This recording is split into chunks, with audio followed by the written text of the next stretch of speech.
Vamos fazer um relendo em dose dupla para conseguir enxergar os paralelos entre essas duas obras. Se você ainda não leu, pode fazê-lo nessas férias.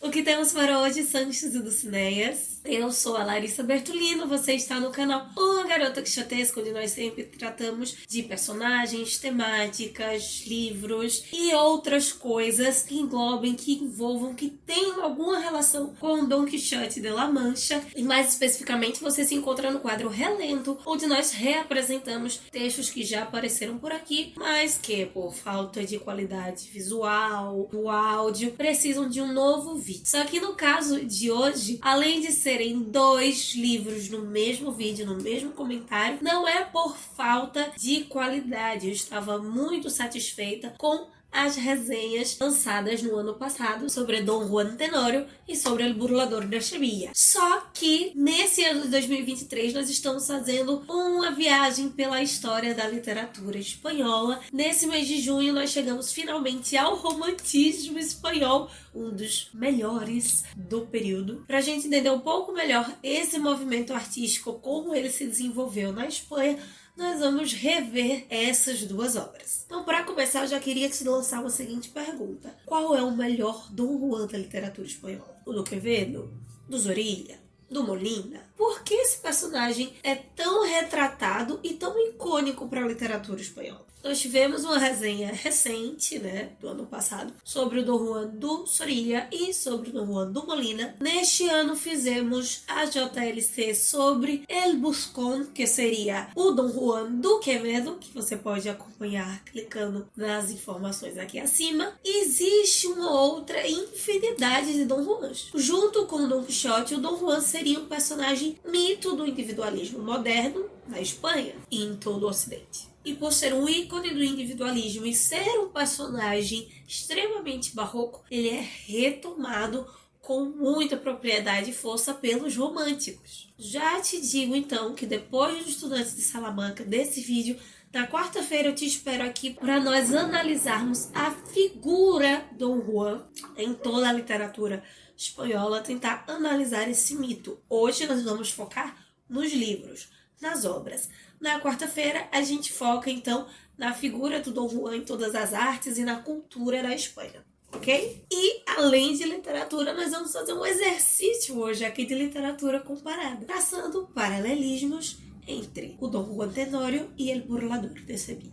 Mas antes de seguirmos, eu preciso te avisar que em julho nós teremos uma programação especial para o mês de férias e que eu vou explicar detalhadamente nessa sexta-feira agora. Mas eu já te aviso que os nossos vídeos em julho, somente a partir de julho, não essa semana, serão lançados às 7 horas da noite. Começando então pelo Dom Juan mais antigo, El Burlador de Sevilla, escrito pelo Tirso de Molina, foi a primeira aparição do Dom Juan no teatro espanhol. A peça teria sido escrita em 1607 ou em 1616, um aninho depois do Quixote, que significa muita coisa. Isso vai depender um pouco do teórico, ou até em 1629. O que a gente tem certeza é que, publicada em papel, ela só veio mesmo a ser lançada em 1630, numa coletânea com outras 12 obras de teatro, sob a autoria do Tirso de Molina, que na verdade era um pseudônimo do Gabriel Telles, um frei que admirava muitíssimo Lope de Vega e que quando escreveu sua obra, colocou o título dela não Dom Juan ou El Burlador, mas Tan largo me lo fiáis, que talvez seja a frase que o protagonista mais fala durante todo o enredo. O Burlador de Sevilla, do Molina, é um Dom Juan totalmente diferente de todos os outros hispânicos que seguirão a obra, que virão depois desta publicação, porque o seu final não é uma comédia, não tem nada de felizes para sempre. Em El Burlador de Sevilla e El Invitado de Piedra, nós conhecemos Dom Juan, uma espécie de nobre espanhol que está na região de Nápoles, na Itália, seduz a duquesa de Nápoles, fingindo ser o Dom Otávio, o duque marido dela. Ele é pego, no entanto é acobertado pelo seu tio, Dom Pedro, que o ajuda a voltar, fugir para a Espanha. Na fuga, o seu navio naufraga, ele é resgatado por uma pescadora chamada Tirbea, que também será seduzida pelo Dom Juan. A partir de então, nós teremos várias outras personagens nomeadas e não nomeadas que serão seduzidas por esse homem, sem que nada aconteça, até que o incidente lá de Nápoles chegue ao ouvido do rei de Castelo e quer resolver essa situação, fazendo com que ele se case então com uma das vítimas. Era assim que as coisas eram resolvidas antes. Nesse momento que o rei toma consciência do que aconteceu, nós, leitores, conhecemos o Marquês de Mota, que está prometido de Dona Ana, a próxima vítima do Dom Juan. Uma coisa que é bem mais forte no Dom Juan do Soria que no Dom Juan do Molina, ele sempre fala o que vai fazer e é uma coisa que simplesmente eu não entendo. Ele tem a fama que tem, ele passou esse ano seduzindo e matando trocentas pessoas. E as pessoas não levam tão a sério assim o que ele faz, ele diz o que vai fazer, ele diz as suas metas, diz o nome das pessoas que ele vai ali seduzir ou intentar algo contra, e os outros personagens só saem de sobreaviso, não tentam algo mais efetivo para barrá-lo. Uma trama muito bem desenrolada pelo Zoria, ele vai nos apresentando vários e vários personagens que estão conectados uns aos outros. Estamos aqui no romance romântico. As questões das estruturas do romance aqui são bem mais valorizadas no período barroco. Prováveis vítimas do Dom Juan, então, vão sendo alertadas, mas nenhum desses avisos funciona. Ele não só seduz, leva pra cama Dona Ana, a prometida, Dona Luís Temerria, como Dona Inês, sua própria noiva. De uma certa forma, o Dom Juan Tenório, ele também tem um certo poder de argumentação e de sedução, claro, num outro aspecto, com os homens. Ele consegue enxergar onde tocar no ego do seu opositor. Tanto é que nós estamos de fora, percebemos que não faz sentido e ainda assim a sua argumentação cola com outra pessoa. Quando finalmente não é mais possível ele mentir sem ser pego, é que enfim ele recorre ao duelo. E nesse duelo ele acaba então matando o Dom Luís e o Dom Gonzalo. O Dom Juan ele acaba virando um mito porque ele é um modo simbólico de estruturar o mundo. Esse mundo, no caso do Dom Juan Tenório especialmente, da impunidade, que necessita de uma intervenção sobrenatural para que a justiça de fato aconteça. E nós, latinos, sabemos muito bem o que é isso. Por isso que o Dom Juan ele não é um personagem somente forte na Espanha, mas na Itália, por exemplo, com Dom Giovanni e todos os outros países latinos. E agora eu vou narrar o final, então cuidado para você não receber spoiler. Do mesmo modo que no texto do Molina, após 5 anos, Dom Juan retorna para Sevilha, de onde ele havia fugido, encontra o sepulcro de Dona Inês, sua noiva, que havia morrido pela falta, pela saudade que ela sentiu dele após ele fugir, além, claro, do sepulcro do Dom Gonzalo, seu pai, que ele havia matado.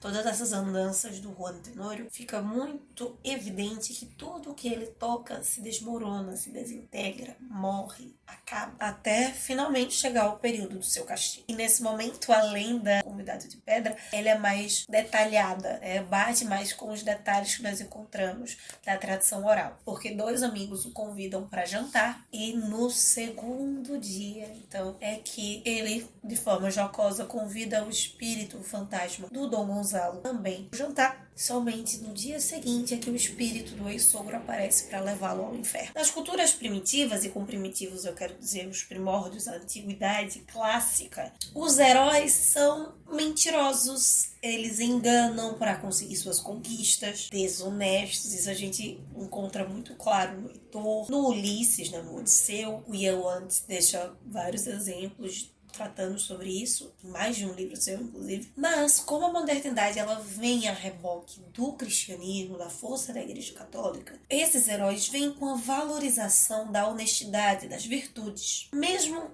que, como no caso do Dom Juan Tenório, nós nos deparemos com histórias de terror ou de horror, há uma redenção possível. Nesse limbo em que ela se encontra, pela sua alma não poder descansar, intercede a Deus para tentar fazer com que o Dom Juan se arrependa antes de morrer, para que assim ambos possam ir descansar no céu. Afinal, como alguém que se entregou antes de ir ao casamento, ela está penando no purgatório. E Deus, aceitando esse desafio, ela consegue sim ser bem-sucedida. Ambos vão para o céu ser felizes por toda a eternidade. Todos os Dom Juans espanhóis, o Dom Juan do Soria é o que é mais positivo que tem um final mais belo. Como um dos melhores textos da literatura espanhola, nós temos um vilão anti-herói que consegue mudar o seu destino pela redenção através do amor. Mulheres que salvam e mudam o caráter dos homens. Isso você não vê só na literatura espanhola, você vê em várias outras situações.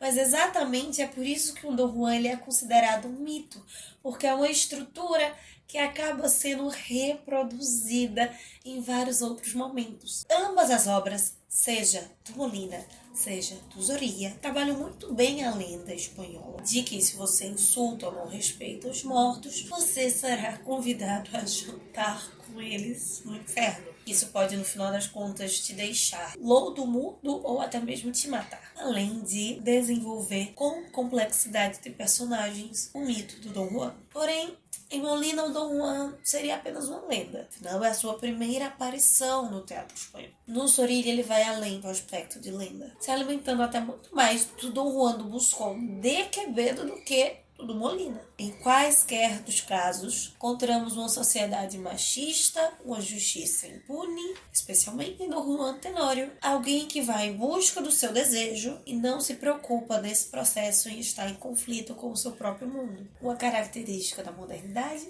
que é evidente no Dom Quixote e o deixa incomodado, mas o Dom Juan não gera incômodo algum. Em qualquer versão ou leitura, Dom Juan é excelente para compreender os pensamentos espanhóis, as sociedades latinas, ou simplesmente para saborear um excelente exemplar de literatura. Se a literatura é como se conta a história e não a história em si, você pode encontrar uma análise racional do mito com Molina, uma extremamente sentimental do Zorrilla, mas em todos os casos com uma boa riqueza que apenas um clássico pode oferecer. Quarta-feira, então, eu te espero para nós conversarmos mais uma vez sobre esta figura e tentar entender por que ela é um mito moderno e segue viva até hoje. Que possamos sair da biblioteca e ver muito além dos meios de venda.